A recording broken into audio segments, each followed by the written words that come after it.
Exam to जी। इस video में हम लोग बात करेंगे इनलैंड वाटरवे रूट्स। तो ये स्पेशल आर्टिकल है जो फेब के महीने में 2019 में योजना में आया था। इस आर्टिकल में नेशनल वाटरवे जो है, जो आपका इंटीग्रेटेड ट्रांसपोर्ट नेटवर्क, इसके बारे में डिस्कस किया गया है। तो इस वीडियो में हम लोग डिस्कस करेंगे इस आर्टिकल के द्वारा कौन कौन से इम्पोर्टेंट पॉइंट्स हैं या डिस्कशन के जो इनपुट्स हैं जिसे हमें प्रीलिम्स और मेंस के लिए याद रखना है। तो सबसे पहले मैं आपको बता दूं कि ये पूरे आर्टिकल में जो मेन मेन चीज़ें डिस्कस की गई है उसमें इम्पोर्टेंट रूट्स कौन कौन से हैं और उनका रोल क्या है और उनका बेनिफिट क्या है, ये सब सारी चीज़ों को डिस्कस किया गया है। तो सबसे पहले मैं आपको बता दूं, नेशनल वाटरवे एक्ट 2016 ये बनाया गया था यहाँ, जिसको आप देख सकते हैं। और इसके बाद ही 106 न्यू नेशनल वाटरवेज स्टार्ट किए गए थे। उससे पहले जो है 6 पहले से थे, जो टोटल नेशनल वाटरवे अब कंट्री में 1111 हो गए हैं। जिसमें कि अगर आप नेशनल वाटरवेज 1 देखते हैं तो नेशनल वाटरवे 1 है आपका गंगा पे। तो इसको याद रखना है, गंगा पे आपका नेशनल वाटरवे 1 है और ब्रह्मपुत्रा पे आपका नेशनल वाटरवे 2 है। और नेशनल वाटरवे 1 जो है ये आपका फ्रॉम कोलकाता से लेके वाराणसी तक है। तो इस चीज़ को इम्पोर्टेंट है जिसको आपको देखना है। दूसरा जो इम्पोर्टेंट पॉइंट है इसमें कि नेशनल वाटरवे 1 पे 3 आपके मल्टी मॉडल पोर्ट हैं, या आप मल्टी मॉडल टर्मिनल भी बोल सकते हैं। तो 3 मल्टी मॉडल पोर्ट है, एक है आपका वाराणसी यूपी में, दूसरा है आपका साहिबगंज झारखंड में, और तीसरा है आपका हल्दिया कोलकाता में। तो इस पहले पेज पे यही इम्पोर्टेंट है।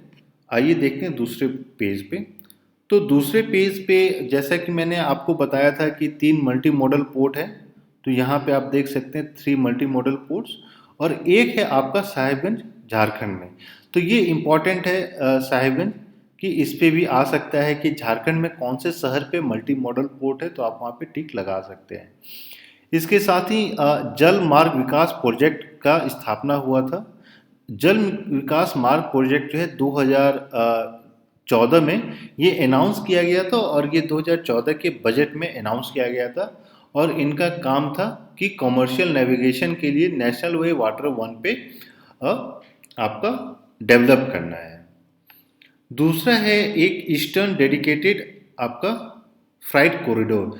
तो eastern dedicated freight corridor create किया जा रहा है, सो दैट कि आपके जो दिल्ली वाला पार्ट है या कैपिटल एनसीआर जो है उसको नॉर्थ ईस्टर्न रीजन के साथ किस तरीके से कनेक्ट किया जाए। और इसके साथ ही ये भी कोशिश की जा रही है कि जो आपके एशियन कंट्रीज हैं, जो बॉर्डरिंग नेशंस हैं, उनके साथ एक लिंक बनाया जाए, जिसमें कि आपके बांग्लादेश है, म्यांमार, थाईलैंड, नेपाल। तो बेसिकली आपका ईस्ट एशियन कंट्रीज। और ये सारे जो ट्रांसपोर्टेशन होंगे ये इंडो बांग्लादेश प्रोटोकॉल रूट, जो आप यहाँ पे देख सकते हैं। तो इंडो बांग्लादेश प्रोटोकॉल रूट के बारे में आपको बताएंगे, लेकिन शॉर्ट में बता दूं कि ये प्रोटोकॉल रूट साइन हुआ था, जिसमें कि ये डिसाइड हुआ है कि इंडिया और बांग्लादेश के बीच में जो आपके कॉमर्शियल नेविगेशन के लिए शिप का मूवमेंट इनलैंड वाटरवेज या जो आपके इंटरनल रिवर्स होते हैं उसका यूज किया जा सकता है।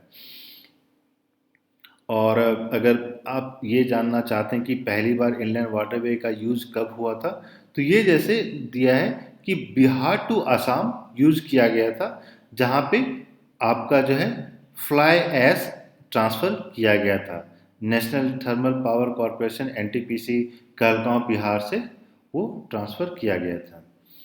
और जैसा कि आप जान सकते हैं यहाँ पे दिया हुआ है नेशनल वाटरवे का जो है रूट 2 ये ब्रह्मपुत्रा पे। तो इस पे जो एक क्वेश्चन वो बन जाता है कि आपका मैच द फॉलोइंग में आ सकता है कि नेशनल वे वाटरवे 1 कहाँ है, 2 कहाँ है, 3 कहाँ है। तो उस पे क्वेश्चन बन सकता है। और इस पेज पे इतना ही इम्पोर्टेंट है। तो आइए देखते हैं दूसरे पोर्ट पे। तो दूसरे पेज पे जो थर्ड पेज है इसमें आपका दिया है कि पोटेंशियल कितना है इंडिया का। तो India has a 14500 kilometre of navigable inland waterways, यानी 14,500 किलोमीटर तक का इनलैंड वाटरवे ट्रांसपोर्टेशन का नेविगेशन रूट है, जिसको यूटिलाइजेशन किया जा सकता है। जिस तरीके से आप देखते हैं कि आपका नेशनल हाईवे होता है रोड ट्रांसपोर्टेशन के लिए, तो उसी तरह इनलैंड वाटरवे का है। और आप देख सकते हैं कि अभी तक का जो डेवलपमेंट है ये बहुत ही कम है और जिसको आगे और बढ़ाया जा सकता है। इस सारी चीज़ को करने के लिए inland waterway authority of India का स्थापना की गई थी, जो कि मिनिस्ट्री ऑफ शिपिंग के अंदर काम करता है। तो इस चीज़ को भी आपको देखना है। क्वेश्चन आपका इस तरीके से आ सकता है कि consider the following statements. Inland waterway authority of India has been created, वो आपका ईयर बता देगा और ये पूछ दिया जाएगा कि ये मिनिस्ट्री ऑफ शिपिंग के अंदर काम करता है। तो मिनिस्ट्री ऑफ शिपिंग के अंदर हटा के इसको रोड एंड ट्रांसपोर्ट हाईवेज में भी डाल सकता है या रेलवे डाल सकता है। तो इस चीज़ का आपको ध्यान रखना है कि यहाँ पे आपको शिपिंग पे ही टिक लगाना है। दूसरा है कि वर्ल्ड बैंक के ने एक स्टडी किया था जिसमें कि ये बताया गया है कि इनलैंड वाटरवे के कारण आपका अराउंड जो है 1.5 lakh direct and indirect jobs जो है उसकी एम्प्लॉयमेंट अपॉर्चुनिटीज़ क्रिएट होंगे। तो अगर मेंस में ये क्वेश्चन आता है कि बेनिफिट्स, तो आप इस चीज़ को लिख सकते हैं कि क्या क्या बेनिफिट है आपका इनलैंड वाटरवे का। जिसमें कि एक इम्पॉर्टेंट तो है ही कि आप जो है जो रिमोट एरियाज हैं वहाँ पे भी आप चीप ट्रांसपोर्ट कर सकते हैं और उसके साथ साथ एम्प्लॉयमेंट का भी बेनिफिट है।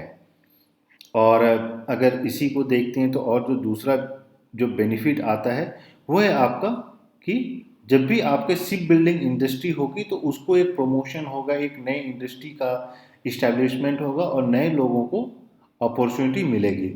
उसके साथ ही जो आपका पैसेंजर मूवमेंट है वो भी इंक्रीज हो जाएगा। और यहाँ पे कुछ कुछ पॉइंट्स दिए गए हैं, अगर आप इसको देखिएगा जहाँ पे ये बताया गया है कि क्या क्या कितना परसेंट सेविंग होगा। तो ना ही मेंस के लिए ना ही आपके प्रीलिम्स के लिए ये सारे इंपॉर्टेंट हैं, लेकिन हाँ आप ये लिख सकते हैं कि क्या क्या बेनिफिट होगा। तो उसमें तो आपने देख ही लिया है कि एक आपका ट्रांसपोर्टेशन कॉस्ट जो है चीपर हो जाएगा, एम्प्लॉयमेंट ग्रोथ होगा, एक नया टूरिज्म इंडस्ट्री स्टार्ट होगा। और जैसा कि यहाँ पे आप देख सकते हैं कि अगर आप इनलैंड वाटरवे को यूज़ करते हैं तो यहाँ पे आपका जो ट्रांसपोर्टेशन कॉस्ट है ये बहुत ही कम हो जाता है। और अगर यहाँ पे अब आता है कि डायरेक्टली आपके क्या क्या बेनिफिट हैं, तो आप अलग अलग कैटेगरीज में बेनिफिट को बना सकते हैं। जैसे कि इन्वायरमेंट की आप बात कर सकते हैं, तो इन्वायरमेंट में आपका क्या क्या बेनिफिट होगा। तो आप बता सकते हैं कि आपका एमिशन जो है CO2 एमिशन लो हो जाएगा। प्लस जो है अगर वाटर ट्रांसपोर्ट की बात करते हैं तो इसका जो एनर्जी कंजम्पशन है वो बहुत ही कम है इन कंपैरिजन टू आपका रेलवे एंड रोड।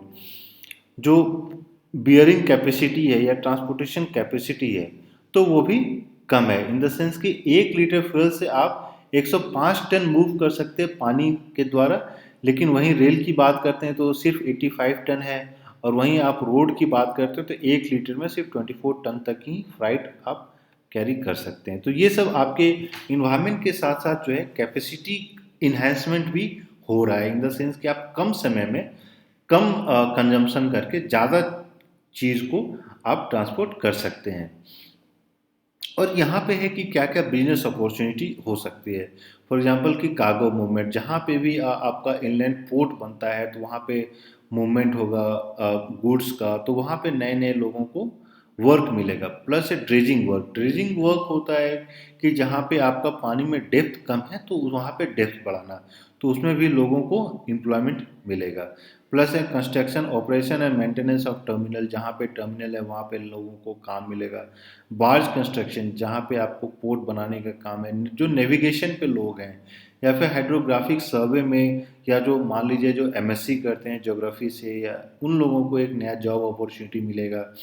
जितने लोग शिप पे काम करते हैं प्लस उन लोगों को ट्रेनिंग देने के लिए जो आपके क्रूज ऑपरेटर्स हैं, मान लीजिए कि टूरिज्म इंडस्ट्री ऑपरेट करने लगता है, स्टार्ट होता है, तो नए लोग जो आएंगे जो क्रूज शिप होगी, तो उसी तरीके से आप देखिएगा तो बहुत सारे अपॉर्चुनिटीज़ क्रिएट यहाँ पे हो रहे हैं। तो आप इन सारी चीज़ को देख सकते हैं। यहाँ पे आप सारा जो है जो आपका इन्वायरमेंट है, इकोनॉमिक है, सोशल है, सारा होगा। तो इन सब पे आपको टिक लगा देना है। अब आते हैं जो लास्ट पॉइंट है आपका उसको देखते हैं। जो है आपका इंडो बांग्लादेश वाटर प्रोटोकॉल या प्रोटोकॉल रूट, या आप उसको ये बोल सकते हैं। तो एक तो जैसा कि आप यहाँ देख रहे हैं कि बात की जा रही है कि टूरिज्म को प्रमोट करने की, तो यहाँ पे टूरिज्म प्रमोट होगा ही होगा। इसके साथ ही जो फाइनली ये जो पॉइंट मैं सोच रहा था डिस्कस करने का, वो है कि inland Indo Bangladesh protocol root. तो ये रूट साइन हुआ है कि म्यूचुअली बेनिफिशियल अरेंजमेंट फॉर किसके लिए, use of waterways for commercial and passage of goods between two places. तो इस चीज़ को याद रखना है कि ये सिर्फ जो साइन हुआ है ये सिर्फ कॉमर्शियल साइन हुआ है, मिलिट्री पर्पसेस से साइन नहीं हुआ है। तो इस चीज़ को आपको ध्यान देना है। प्लस जो है ये भी है कि यहाँ पे कि कौन कौन से नेशनल वाटरवे हैं, तो आप एक लिस्ट भी बना सकते हैं जो जो इम्पोर्टेंट नेशनल वाटरवेज हैं उस पर क्वेश्चन आ सकते हैं कि कौन से वाटरवे कहाँ पे लोकेटेड है। फॉर एग्जांपल ये जैसे दिया गया है जो बांग्लादेश बॉर्डर पे आपका है, रिवर बांग्लादेश पे आपका जो है ब्रह्मपुत्र रिवर पे जो नेशनल वाटरवे 2 है, ये आपका 1988 में डिक्लेयर किया था। तो ये एक इम्पॉर्टेंट इंफॉर्मेशन है जिसको कि आपको देखना है। और फाइनली अगर आप देखिएगा इन टर्म्स ऑफ, तो किस तरीके से प्रोजेक्ट बढ़ रहा है, तो यहाँ पे आप देखिएगा कि वो किस तरीके से नए नए प्रोजेक्ट का यूज हो रहा है और किस तरीके से जो कंजम्पशन टाइम है वो कम हो गया है। और फाइनली आप देखिएगा यहाँ पे दिए गए हैं कि अलग अलग कौन कौन से वाटरवे हैं और उनका लोकेशन कहाँ कहाँ है, तो आप उस चीज़ को भी देख सकते हैं। और प्रीलिम्स में इसी के बेसिस पे क्वेश्चन आ सकता है और आपसे पूछा जा सकता है कि कहाँ कहाँ पे। और ये जो है आपके स्टेट पीसीएस में भी ये क्वेश्चन पूछा जा सकता है। फॉर एग्जांपल कि अगर आप बिहार बीपीएससी दे रहे हैं तो वहाँ पूछा जा सकता है कि बिहार में कौन कौन से आपके वाटर रूट हैं, या पूछा जा सकता है कि हाजीपुर में कौन कौन सा है। तो इस चीज़ को आप इम्पोर्टेंट है या आप इसको देख सकते हैं। और फिर फाइनली एक जो है जैसे कि आपका ये दिया है वेस्ट बंगाल के बारे में, एक जो इम्पोर्टेंट है वो है सुंदरबन वाटरवे। तो ये इम्पोर्टेंट है, तो इसको देख लीजिएगा कि सुंदरबन वाटरवे भी है और ये है आपका नेशनल वाटरवे 97। तो ये एक इम्पोर्टेंट टॉपिक है और सुंदरबन के बारे में पूछा जा सकता है। तो फाइनली आज के इस वीडियो में हम लोग इतना ही डिस्कस करेंगे। यहाँ पे देखिएगा तो और भी कुछ कुछ आपके वाटरवेज के बारे में दिया हुआ है, लेकिन ये उतना इम्पोर्टेंट नहीं है। कि इम्पोर्टेंट उस समय हो जाता है जब आपका अगर स्टेट स्पेसिफिक आप एग्ज़ाम दे रहे हैं। लेकिन फिर भी एक बार देख लीजिएगा क्योंकि प्रीलिम्स में ये पूछा जा सकता है कि कौन सा वाटरवे कहाँ पे है, लेकिन उतना रेलेवेंट नहीं है। जो आपका लेस इम्पॉर्टेंट है वो उस पर क्वेश्चन इतने डिटेल्स में नहीं आता है। यूजुअली आपसे ये पूछ दिया जाएगा कि हाँ जो इम्पोर्टेंट वाटरवेज हैं, या फिर आप ये बोल सकते हैं जो किसी पर्टिकुलर नेम के बेसिस पे, फॉर एग्जांपल सुंदरबन, तो सुंदरबन वाटरवे पूछा जा सकता है कि ये कौन ना नंबर का है। तो इन सब सारी चीज़ को आप ध्यान से दे दीजिएगा और इस तरीके से आप सारी चीज़ को कवर अप कर सकते हैं। और अगर आपका स्पेसिफिक और कोई कमेंट है तो आप जो है वीडियो के टॉपिक पे वीडियो में जाके कमेंट कर सकते हैं। इसके साथ ही आप लोग चैनल को सब्सक्राइब कर लें सो दैट कि हम लोग इंस्टेंटली जो भी अपलोड करते हैं वीडियोस आपको पूरा पूरा साथ पर साथ जल्द से जल्द मिलता रहे। Thank you.